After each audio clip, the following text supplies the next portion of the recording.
basically proving what I think we all intrinsically thought we knew, which is the benefit of exposure to the arts at a young age for young people, and what that does for them and for their lives. And without going into too much detail, because there is a lot of detail around it, the thing that resonated with me the most was because was a control group in the particular place where we went, so that some of the kids were exposed to New Victory programming, and the difference between the two sets of kids, the ones that had exposure to performing arts felt a greater sense of hope, felt a greater sense of belonging in the world, and seeing a future for themselves. And there was an age at which this is most important. So between the ages of, say, 5 and 10, if a child is exposed to the performing arts on a regular basis, the effects are sort of compounded over their lives. If you've missed that age and you've got a kid, 11, 12 and up into high school, they're still going to benefit from it, obviously, because the work is reflective of, if it's good, it's reflective of their own humanity and lived experience. But it doesn't become as embedded as it had if they were brought to it when they were between 5 and 10 years old. The empowerment of a kid being able to see themselves in the process of creation, from start to finish, whether in theater or in anything, is an experience that every kid should have, and such an empowering experience to have.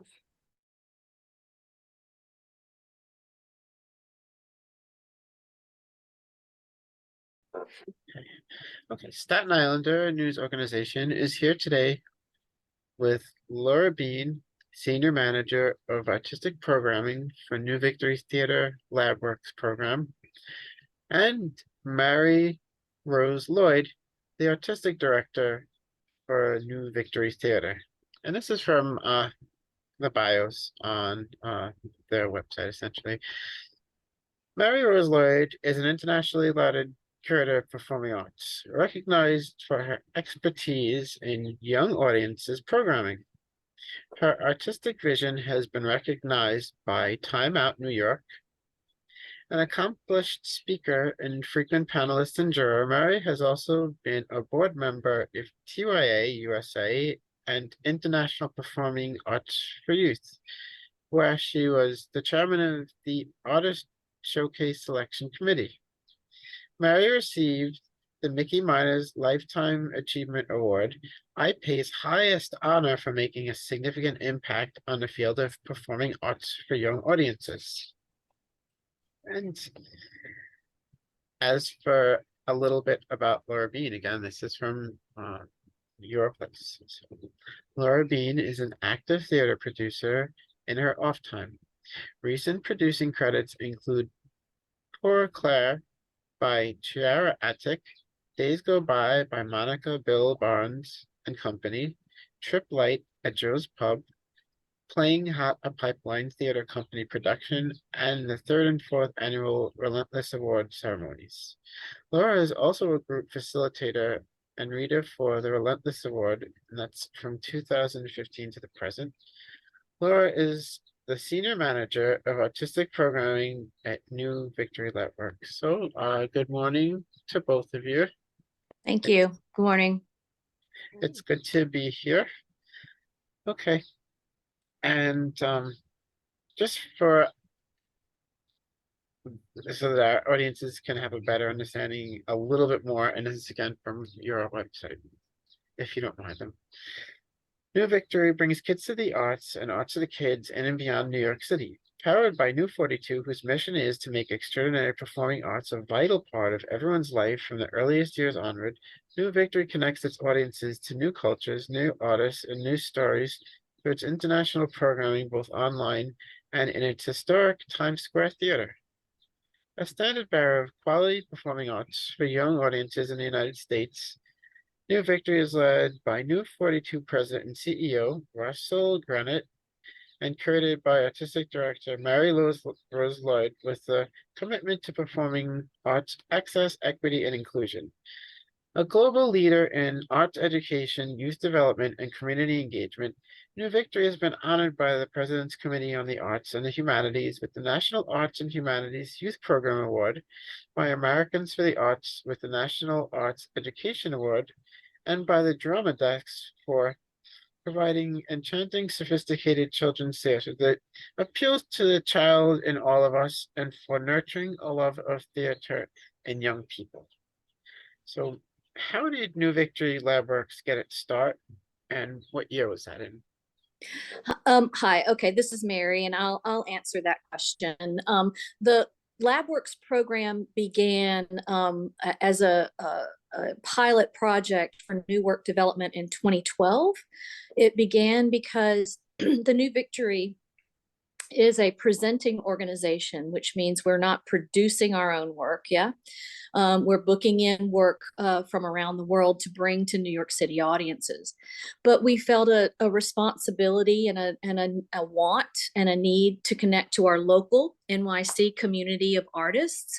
We started holding talks when we'd have international companies come in, and we'd have seminars and forums where we could exchange with the artists that were in the theater and the New York City artists. And the artists really loved being pulled together in a community in that way, because focusing on theater for young audiences in particular wasn't something that was happening so much. And so we decided to go deeper in facilitating that, and began providing rehearsal studios. Our New 42 studios are gorgeous rehearsal studios. So we were able to provide space for artists to work on projects, and a stipend to help them do that, as long as the piece that they were creating was for theater for young audiences. And so it began there, and developed sort of over these past few years. Hey, that's very interesting. Do you still curate like artists from beyond the program? Yeah, the New Victory Theater has a regular season that usually has somewhere between 10, 11, 12 companies each season that run for 2, 3, or 4 weeks each. We curate work from around the world that is not that is multidisciplinary. So it's theater and music and puppetry, we and circus arts. We're hopeful that we can give the kids of New York City a kind of a well-rounded experience in live performing arts. So that we do that during the regular season that runs parallel to the school year. And in the summer, we have a dance series called New Victory Dance that is curated specifically around New York City-based choreographers and dance companies to introduce dance to young audiences at the New Victory. And then our third program is LabWorks, not third, but the next one is LabWorks, and that is the one we're talking about today, which is the program designed to support artists and artists making work for young audiences. Okay, thank you so much. And as far as Sure. the curation, that must be incredibly difficult, seeing so much good stuff and having to just select such a very small amount out of the total. That's very observant of you. Yes, it's very hard. But, also there's a lot of good work and there's a lot of okay work. So it's a balance of all of that. And then it's not only just, do we like it? Can we bring it? But do the dates work? Is there a tour beyond us? Do the finances work? So, just selecting the show is one aspect of it. And then we have to go through myriad steps Right. to make a season, right? No, So that's very interesting. I never considered that there's like logistics involved, that maybe you have something you want and it just didn't work, and then maybe for the all next the season or something like that. all the time. Yeah. And I also, because I see so much work, I have a lot of relationships with artists and companies. And so, there could be a piece that shows up on a season that the relationship with that piece started 5 7 years ago, and it's just now making it to the stage. So it's different. It's different. Every day is different and every season is different, but the hope is that we're bringing some of the greatest work from around the world to New York City, both public audiences, and we also have school audiences. Okay, thank you so much for the explanation, Sure. Mary. I think a lot of people have a misconception, as I did, that it's not a process like that, and that there is actually a lot more involved. That's interesting things. Okay, Thank you. so Sure. for the new Victory LabWorks, what is its mission, and how has the mission changed, become more focused, or otherwise shifted with time? Sure, I'll speak a little bit to that. So, the core of the mission, as Mary just spoke about it, to explore, devise, and reimagine what theater for families can be, has really stayed the same since that initial concept that Mary spoke about. Um, However, in the last few years, we've really focused in and narrowed in a big way.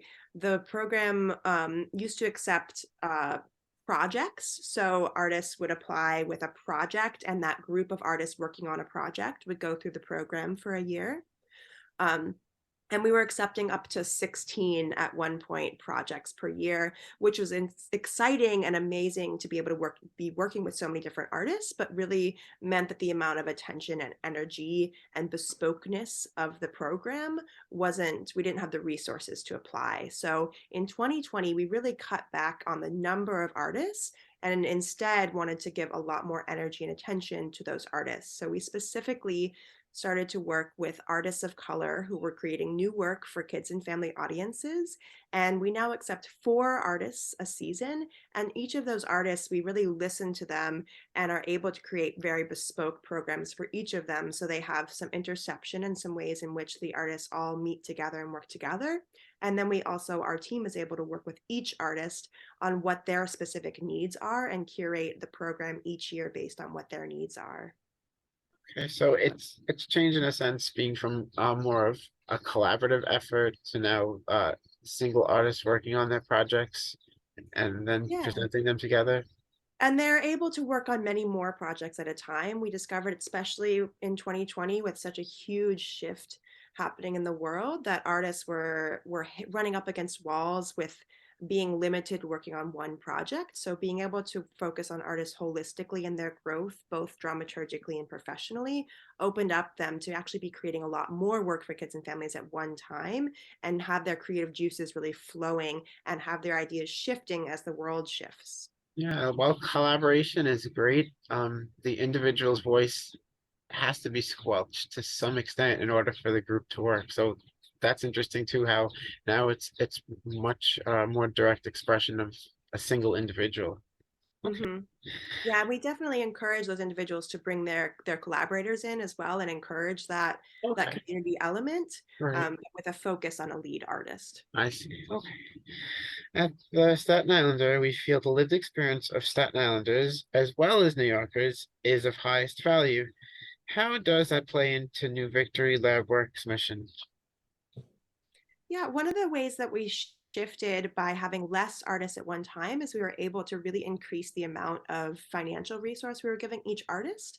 I mean, New York is historically such a place just blossoming full of artists. And with the cost of living increasing, it's really become, I think, harder to be a working artist within New York City, including in Staten Island, right? And in all the boroughs. And so it's really important to us to help maintain New York as a place where work is being created and a home base for artists to then take their work to the rest of the nation and internationally, representing theater for young audiences across the world from New York as a home base. So that's one of the ways in which the program really focuses in on that important element. All of our artists are New York based for this program. That's definitely an interesting point, how over the decades, the center where artists live was like, we had the Village, and then that became a Right. really pricey place, and then, Brooklyn, and like it shifts with time, but hopefully, New York will continue to be a center of where people come to create and Absolutely. Our collaborate. And stipend, I'll add as well that our stipend right now is $15,000 an artist, and that's unrestricted. So the artists are able to use that, whether it's putting it towards a particular project or particular collaborators, but they're also, it's whatever, they can use it for whatever makes them an artist that month. So if that means paying the rent or paying for groceries, and that allows them to create the work that they need to create, then that is up to them. It's okay. unrestricted funds. Okay, how are New Victory LabWorks artists selected? Must applicants have a formal background in the arts? What sets an applicant ahead of the rest? Sure, I'll take this one too, and then I'll hand it back to Mary for a little bit.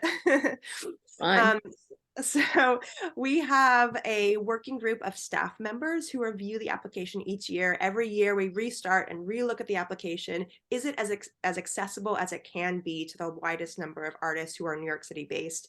And right now our program is specifically for artists of color in creating this work. And so in looking at that application, we really look at what kinds of questions we're asking and why we're asking those questions.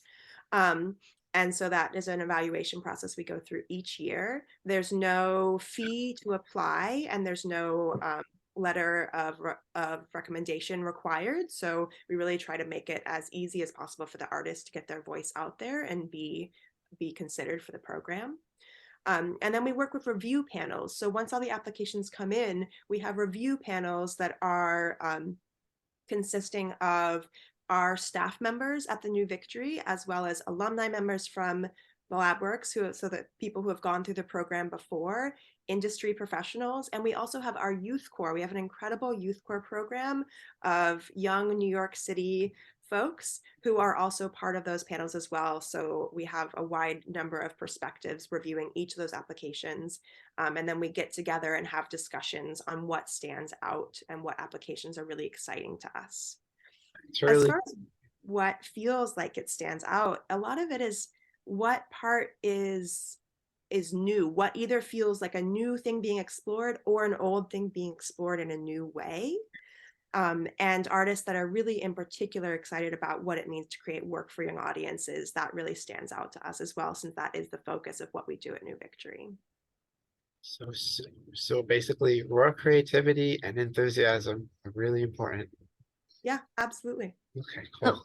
We also look at, I mean, it doesn't always work out this way, but what we like to have is a community among that cohort, the four that are chosen, if at all possible, that they can sort of cross-pollinate in a way. Like maybe one is a puppeteer, one is a playwright, one is an actor, whatever their focus is, so that we can further enrich their experience by creating community within the cohort itself. But then also we have various workshops and professional development during the year for the artists. They can meet with members of the New Victory staff if need be, and with questions around touring and producing their work. So once they're selected, I think, and you're talking to LabWorks artists, so you can ask them, but I do believe that they feel like they are part of a community when they're with us in this program. Okay, thank you. What did the study that was undertaken by New Victory conclude? Okay, so you're talking about a study that we did that was basically proving what I think we all intrinsically thought we knew, which is the benefit of exposure to the arts at a young age for young people, and what that does for them and for their lives. And without going into too much detail, because there is a lot of detail around it, the thing that resonated with me the most was because was a control group in the particular place where we went, so that some of the kids were exposed to New Victory programming, and the difference between the two sets of kids. The ones that had exposure to performing arts felt a greater sense of hope, felt a greater sense of belonging in the world, and seeing a future for themselves. And there was an age at which this is most important. So between the ages of say 5 and 10, if a child is exposed to the performing arts on a regular basis, the effects are sort of compounded over their lives. If you've missed that age and you've got a kid 11, 12 and up into high school, they're still going to benefit from it, obviously, because the work is reflective of, if it's good, it's reflective of their own humanity and lived experience. But it doesn't become as embedded as it had if they were brought to it when they were between 5 and 10 years old. Okay, those are significant benefits that you cite. The idea of hope in a child, for me, it gives me goosebumps every time we talk about it, because the world's a hard place, and having hope for a future in a young person is everything, and it helps us old folks envision a future for our world. So I'm hopeful that we'll be able to spread the knowledge from those findings, and we're already doing that. The study was led through our education department, and they have been sharing the findings from that information in conferences and conventions around the world, and they continue to do so. That's incredible. I mean, a lot of times, people consider the arts to be important for kids for a number of other reasons, but this seems more significant than anything else I've heard so far. Because or not. I mean, if you think about it, in schools, the maths and the science and those sort of mainstream subjects, obviously super important, but often the arts are looked at as an add-on or as something kind of lovely that you can do, but doesn't necessarily have a significant impact on the growth and the humanity of a young person. And the truth of the matter is that it's just as important in a well-rounded education as studying math or science, social studies, whatever it may be. you've had cuts on Staten Island throughout the decades to the arts and music programs. They were always the first to go. And, Exactly. as you say, STEM is really important. But I think, if a kid is struggling inside with, some of these kids face issues and they consider their life and they consider whether it's worth going on. And Yeah. if if performing arts can help them with that, STEM is great, but you need to be here to, be able to do math and science. And, I feel like what you're saying, you're keeping people interested in their lives and keeping them having like a perspective on it. That's maybe the creative aspect of it too. It opens them up, like you said, hope and creativity, and they can imagine something else. It's about collective humanity. It's our humanity. That's what the arts does. I mean, we aren't just doing math and science on a daily and calculating our interaction with other human beings in the Well, world hopefully through an not. algorithm. I mean, Right. some we are on social media, but I do think that that's one of the hopes that research will do, is to help when uh, members of either government or school boards or are looking at curriculum for young people, that they can understand how important the arts are for a young person's development. Okay, thank you so much. Yeah, sure. How is theater cathartic, let's say, for people dealing with lived experience of bias, interpersonal abuse, even substance misuse? I would say trauma, PTSD, CPTSD. Mm-hmm. That's I mean, it's an interesting question. We it touched on it a little bit in the previous question. I do think that the best theater is theater that is relevant to humans, that reflects their lives and their current circumstance. And so, I think that one of the reasons that we have been focusing so hard on representation in LabWorks is that the source material, the stories that are being told and shared with young people are coming from a variety of artists, from a variety of lived experiences. And so the hope is, when you see a good piece of theater, it's not necessarily prescriptive, I hope not, or feels educational. That's at least not what we're interested in. We're just interested in really good theater that moves human beings and that does reflect their lived experience and the world at large. So the hope is that if some of the young people that with the descriptions that you mentioned in that question can see a little bit of themselves or friends that they know represented on stage, at sort of writ large, and how that is either handled or dealt with or humanized, I think that is of a benefit. You come away from that experience feeling seen yourself, I think. Thank you so much. Sure. How does this incubator for new theatrical works for kids differ from other theater groups of the past? Laura, LabWorks, you want to take this one? sure. Yeah, as we've both mentioned a bit, LabWorks is incredibly community focused.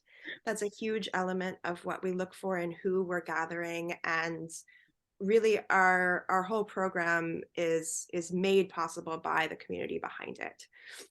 We meet regularly as a cohort, so the group of artists that is in the program each year meets regularly together as well as individually. And then we also do a lot of alumni programming and community programming. So we meet regularly as a community, offering workshops and panels, and really just having open discussions about where everybody is with the work that they're making and what kind of support they could need. We really are incredibly listening focused. So we have an open line of communication with all of our community members about what interests and excites them, and really try to build all of our programming around their needs. It's for them, and if we aren't serving them, then we aren't completing our purpose as a program.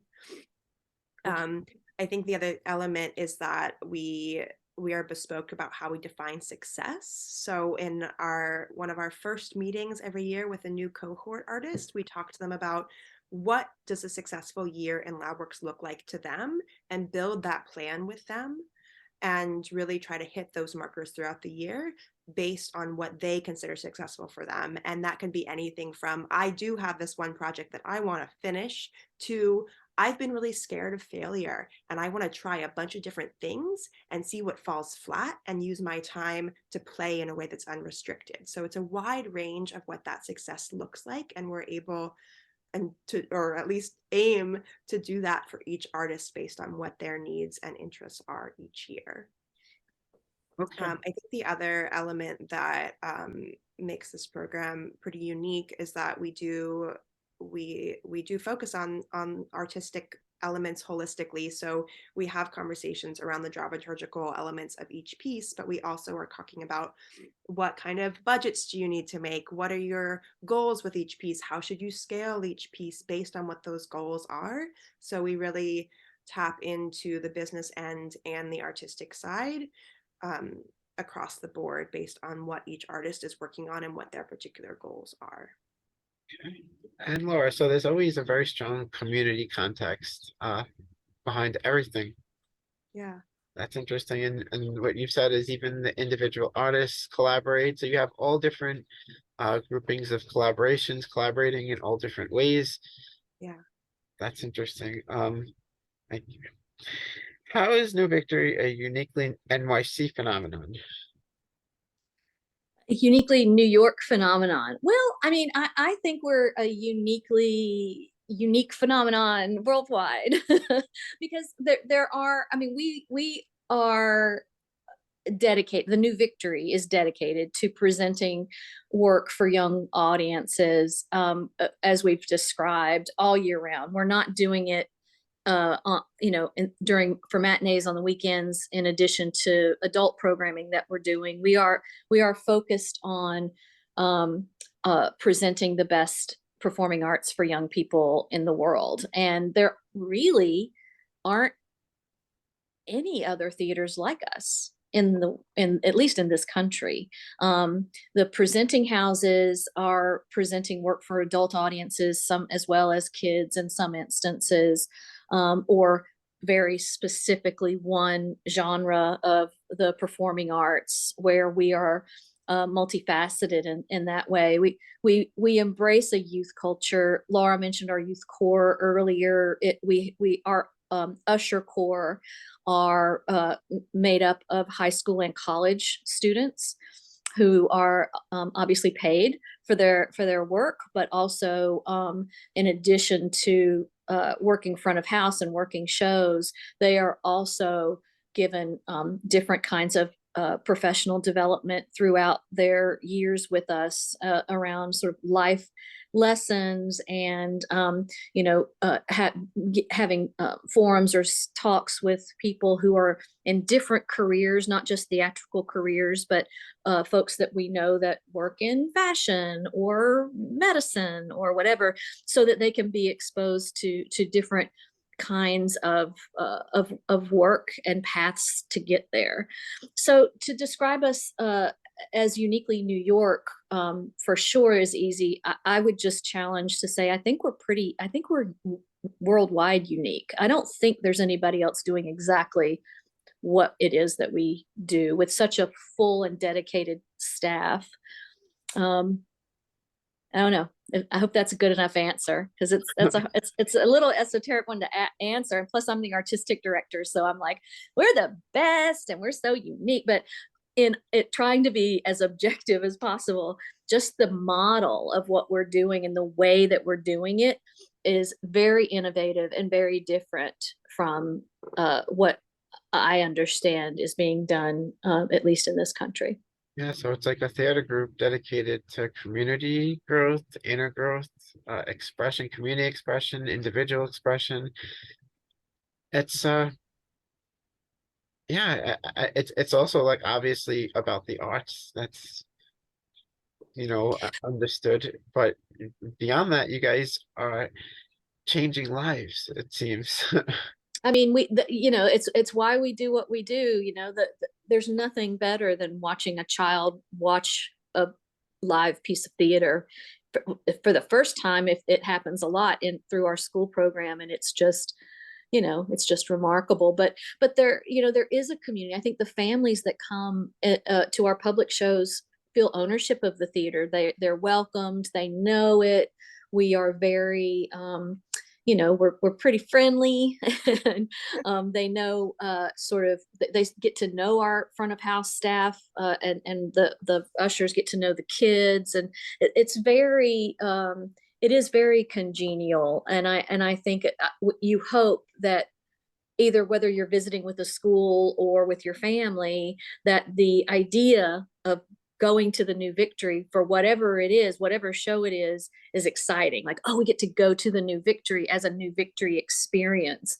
Our engagement programs, which are also connected to our LabWorks program, but our engagement programs are designed so that they lightly mirror whatever art form might be on stage, but really they're about engaging young people in creation. So you can come before a show in our lower lobby and engage with our usher staff and teaching artists around any kind of art making experience. Learn more about the company, learn more about the country perhaps that the company is from. So yeah, there's a lot of uniqueness to the experience of coming to the New Victory. Okay, that sounds very cool. How does the experience of being chosen for the program help a BIPOC, disabled, or LGBTQ person? Sure, I'll Laura? speak to this a little bit. Theater for young audiences in this country, and especially, has historically been a primarily white, able-bodied group of people making that work. And I think all the examples that Mary just gave really speak to opening doors and our emphasis as an organization on providing a space um, that is for everyone as much as it can be. And we're continuing to work on that and grow towards that every year. As Mary mentioned in the studies that have been done, it's so clear how few voices have been previously recommended, or sorry, previously amplified in this way. Represented. Yeah. There's some studies that have been done in addition to the one that Mary was focusing on that talk about kind of what playwrights are being done around the world, and especially in this country, what playwrights are being done over and over again. And so really wanting to get new playwrights and new artists involved in that creation is really important to us. And having this program be specifically for artists of color is really, it's showing instead of telling that our industry wants to change, and that we can only do that through our actions.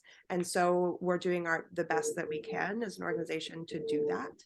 And I'm so glad that you're also speaking to our artists, because they can speak for themselves on this as well, and really talk to what their experiences have been and the importance for them of being in a space that is artists of color, and what that looks like for them to have that experience, because I can only speak from my own role and experience.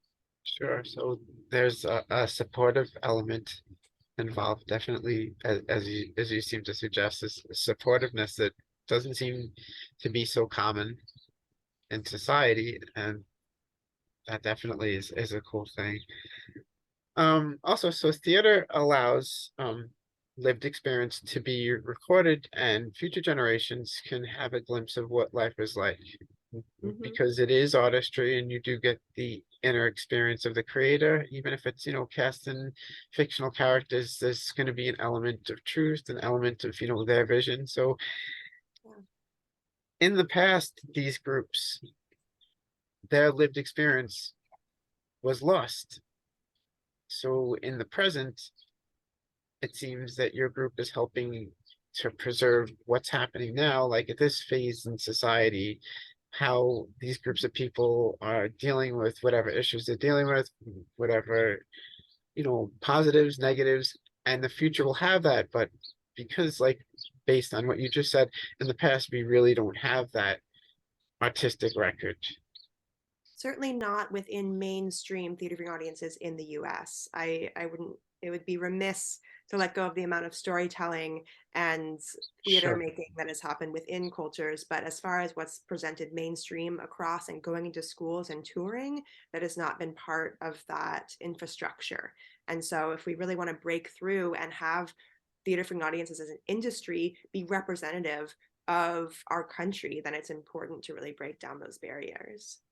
I think the other thing that is exciting, one of the other things that's exciting to us about this program is that because kids and families are coming in to see works in process in this case, then it takes the curtain down, and allows kids to see what it is to make theater. And as we know, seeing how something is made and being part of that process and having their voices be heard and their notes be taken and put into practice really allows for kids to see themselves in the industry and as a part of what it is to make theater, and open up that option to them as being a theater maker, and that being a real career as a possibility to them.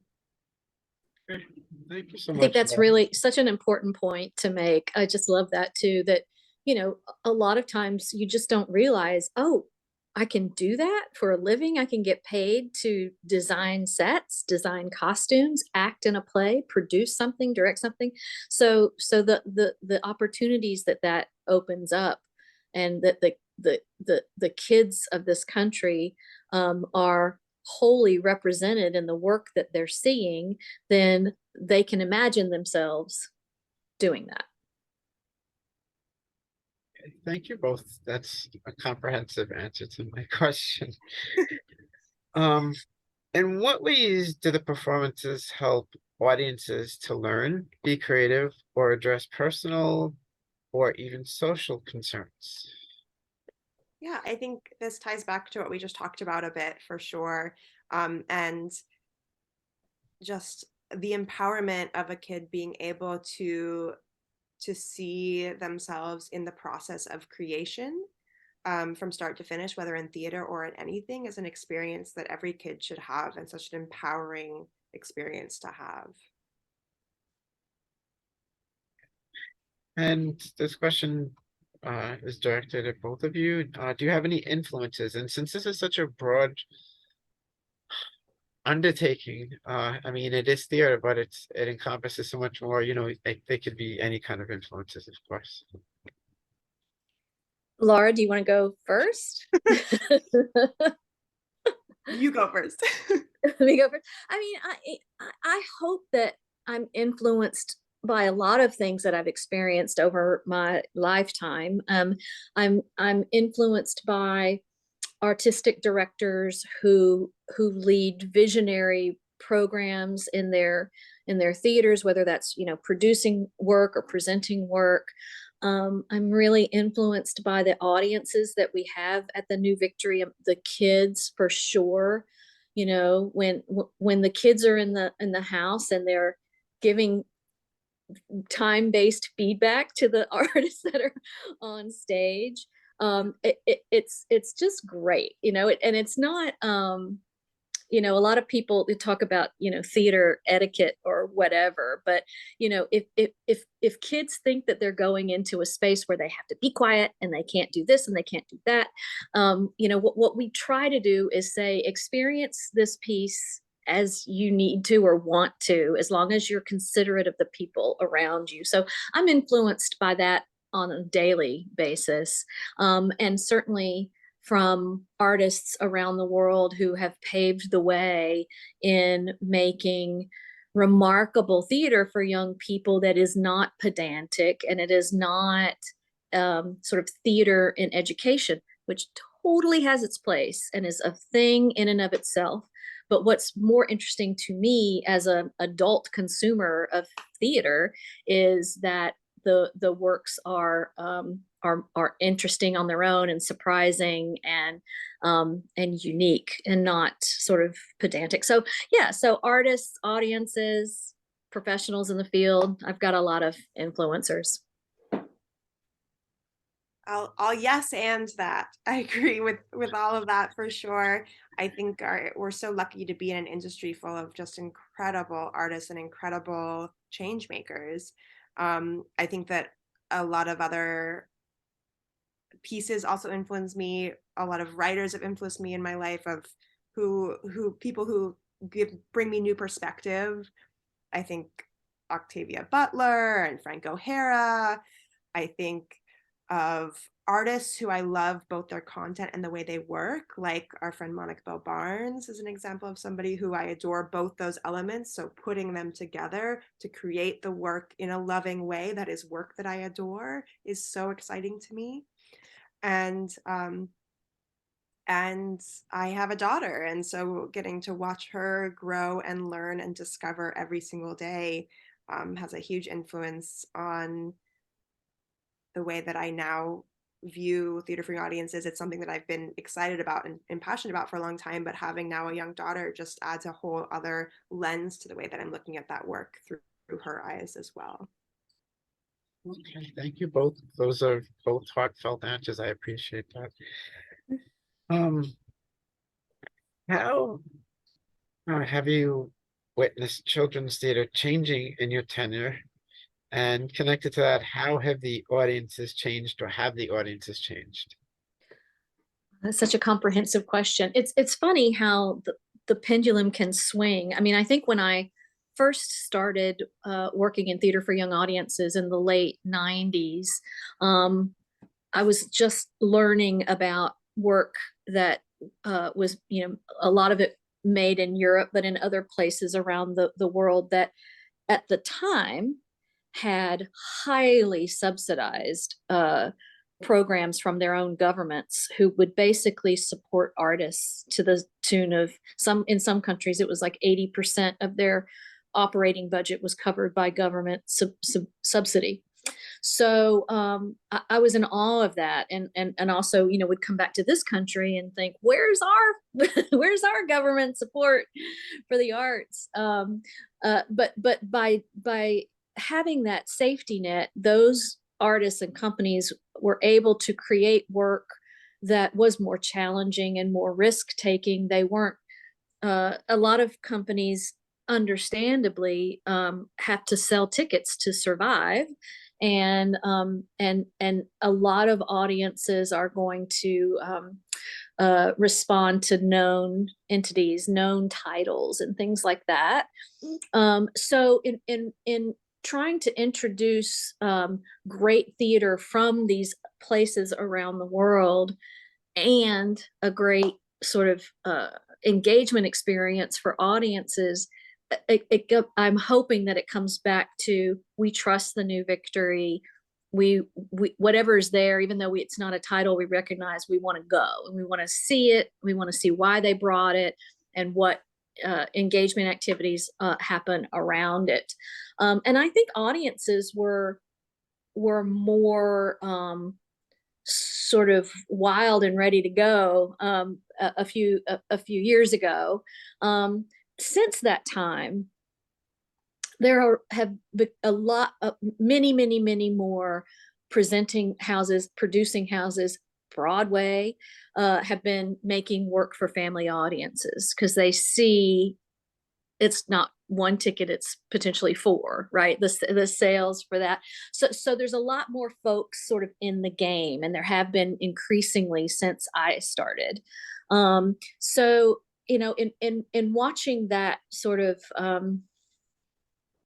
water the market a little bit, I've noticed that audiences for a minute we're becoming a little bit more conservative and a little bit more, depending on what's happening also in the world, you know, what being overly perhaps protective of their young people's experience, and maybe a little less willing to experiment with the performing arts.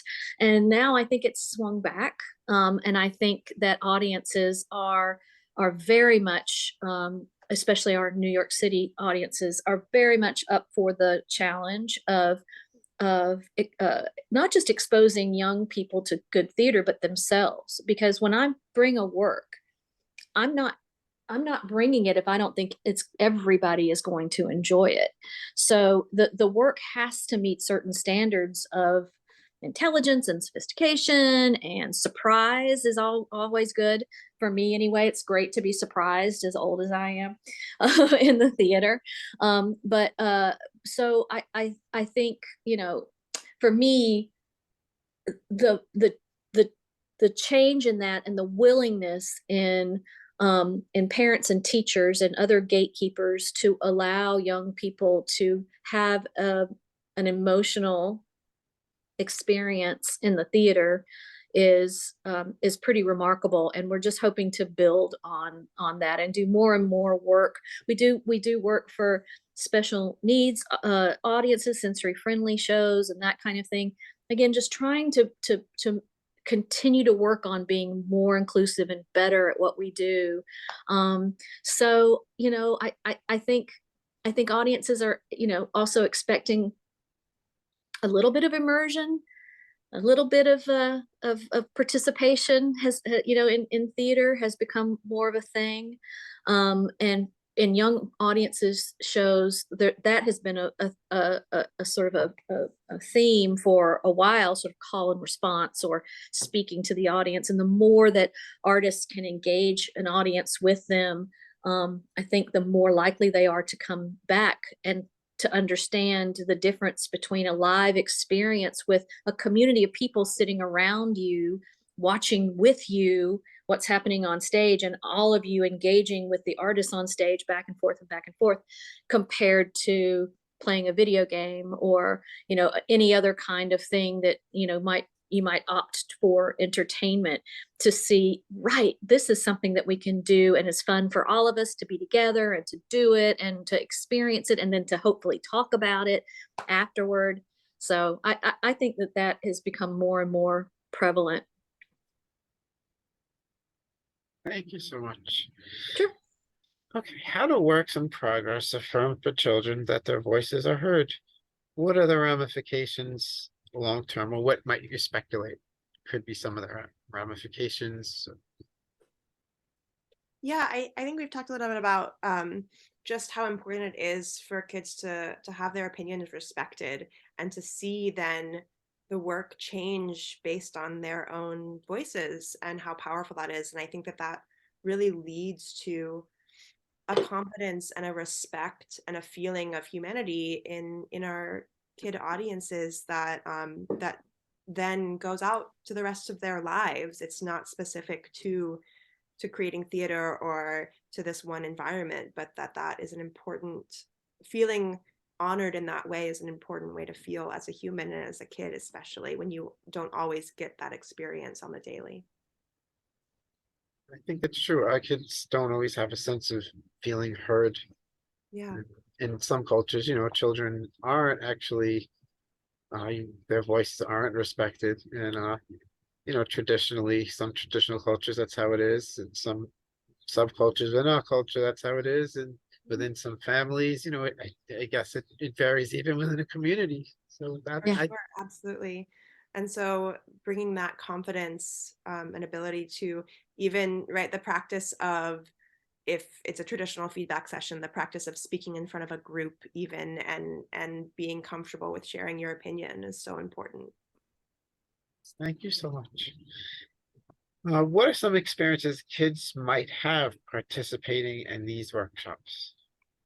Yeah, we work with our incredible education team on creating all kinds of different experiences, and that could be from a traditional feedback session of a conversation between the teaching artist, the artist, and the audience after seeing a sharing, to um, really trying out different things like an artistic response, drawing responses, drawing or creating art based on what you've just seen and what kind of images or ideas and themes stick with you, to things that are totally different. We have an upcoming sharing with for one of our artists, Arif Silverman, on April 8th. And one of the questions that he's exploring is how learnable is his music. He has a new musical that he wants students to be able to perform.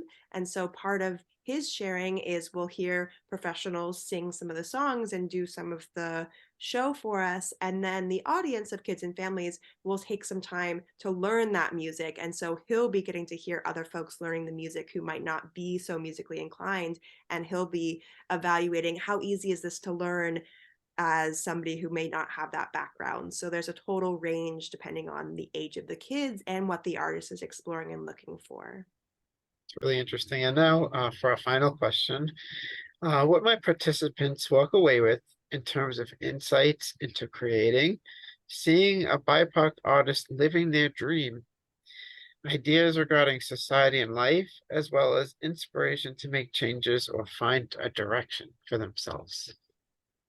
Yeah, I think the content of the work speaks for itself. I think whatever, yes, we work with artists of color for this program, but whatever they're creating, that is what speaks to their experience and their excitement and what they're interested in.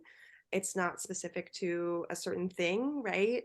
So I think that the work and what those artists are exploring really speaks for itself and empowers the audience to really come away with new perspectives. Thank you so much. True.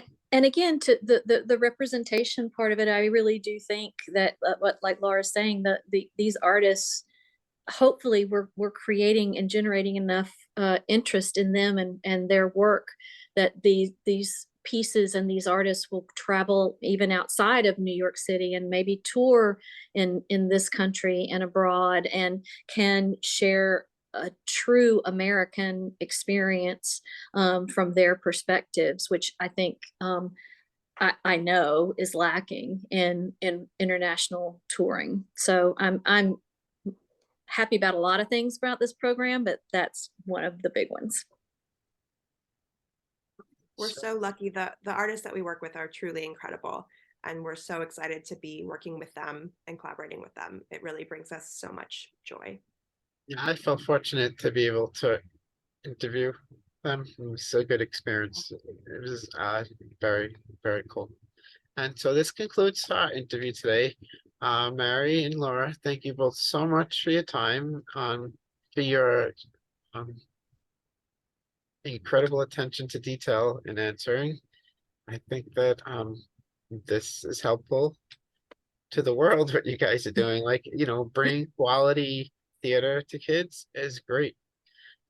And also the backstory, like why you guys are doing it and the manner in which you're doing it, it's incredible. So um I wish you both on an individual basis, good luck. And I wish your theater company good luck and hope to see you all again sometime. Oh, thank you so much for your care and insightful questions. Thank you. This has been a lot of fun. It really has. Same. Nice to meet you. Nice to Thank meet you you. so Nice much. meeting you.